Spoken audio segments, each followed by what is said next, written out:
مسلم شریف کی حدیث ہے کہ نبی علیہ السلام نے فرمایا کہ میرے غریب اصحاب میرے امیر اصحاب سے 40 سال پہلے جنت میں چلے جائیں. جی قیامت کا دن 50,000 سال کا دن ہے، تو آپ کیا سمجھتے ہیں سیدھا ٹکٹ لگا ہوا ہے؟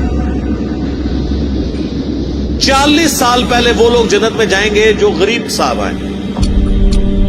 سر 40 سال کا ڈفرنس دنیا میں آپ ذرا امیجن کر سکتے ہیں؟ اہل جانا دونوں جنتی گروپ پارٹیاں ہیں، لیکن جنہوں نے مفلسی کی زندگی گزاری ہے، فقر کی زندگی گزاری ہے. اسی لیے صحیح بخاری مسلم میں آتا ہے عبداللہ بن عمر ہمیشہ غریب صحابہ کے ساتھ اپنا وقت گزارا کرتے تھے، اور لوگ پوچھتے تھے کہ کیوں؟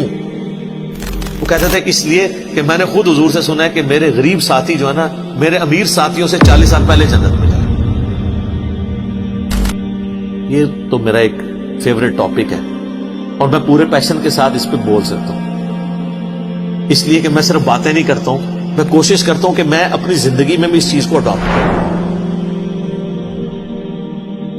تو یہ معاملہ بڑا خطرناک ہے. بخاری و مسلم دونوں میں حدیث ہے، نبی علیہ السلام اکثر دعا کیا کرتے تھے اے اللہ محمد اور آل محمد کو بس اتنا ہی رزق دینا کہ ان کی سانسیں چلتی رہیں، سبسسٹنس لیول کے اوپر. آج جن کے پاس ڈھیروں مال و دولت نہیں ہے ان کو پریشان ہونے کی ضرورت نہیں ہے. ویسے تو کہتے ہیں غلامی رسول میں موت بھی قبول ہے، اور نبی علیہ السلام سے اپنی محبت کے راگ بھی الاپتے رہتے ہیں، لیکن نبی علیہ السلام کی جو پریکٹیکل زندگی ہے وہ اگر اڈاپٹ کی جائے نا تو ساری یہ غلامیاں آپ کی جو ہے نا اس کے دعوے باہر نکل آئیں گے، پتہ چل جائے گا. تو کیونکہ قرآن حکیم کی ساری تعلیمات جو ہیں وہ کنڈیم کرتی ہیں مال و دولت کو زیادہ تعداد میں جوڑنا، کیونکہ یہ فتنے میں مبتلا کر دینے والی چیز ہے. لیکن یہ جواز ہے، اور وہ اس کے ساتھ کہ آپ نے اللہ کی راہ میں خرچ کرنا ہے، پھر آپ بے شک جوڑیں. سہل بن سعد سعدی رضی اللہ عنہ نے بیان کیا کہ ایک صاحب جو مالدار تھے رسول اللہ صلی اللہ علیہ وسلم کے سامنے گزرے. حضرت صلی اللہ علیہ وسلم نے اپنے پاس موجود صحابہ سے پوچھا کہ یہ کیسا شخص ہے؟ صحابہ نے عرض کیا کہ یہ اس لائق ہے کہ اگر یہ نکاح کا پیغام بھیجے تو اس سے نکاح کیا جائے، اگر کسی کی سفارش کرے تو اس کی سفارش قبول کی جائے، اگر کوئی بات کہے تو غور سے سنی جائے. سہل رضی اللہ عنہ نے بیان کیا کہ حضور اکرم صلی اللہ علیہ وسلم اس پر چپ ہو رہے. پھر ایک دوسرے صاحب گزرے جو مسلمانوں کے غریب اور محتاج لوگوں میں شمار کیے جاتے تھے. حضرت صلی اللہ علیہ وسلم نے دریافت فرمایا کہ اس کے متعلق تمہارا کیا خیال ہے؟ صحابہ نے عرض کیا کہ یہ اس قابل ہے کہ اگر کسی کے یہاں نکاح کا پیغام بھیجے تو اس سے نکاح نہ کیا جائے، اگر کسی کی سفارش کرے تو اس کی سفارش قبول نہ کی جائے، اگر کوئی بات کہے تو اس کی بات نہ سنی جائے. آپ صلی اللہ علیہ وسلم نے اس پر فرمایا یہ شخص اکیلا پہلے شخص کی طرح دنیا بھر سے بہتر ہے. صحیح بخاری حدیث نمبر 5091.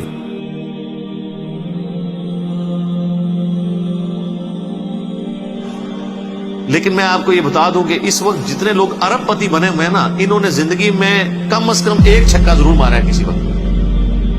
کہیں نہ کہیں انہوں نے ایسا معاملہ کیا ہے اور وہ تھریش ہولڈ پوائنٹ کراس ہوا اور اب معاملات چل پڑے.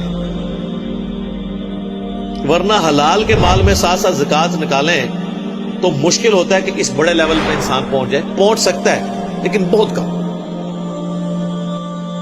پھر ظاہر ہے کہ انسان کو آخرت کی فکر بھی ہوتی ہے.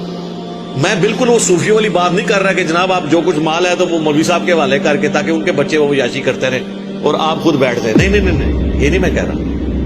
میں کہہ رہا ہوں جس چیز کا جتنا ریشو پروپورشن ہے اتنی ایفرٹ اس کے اندر پٹ کریں.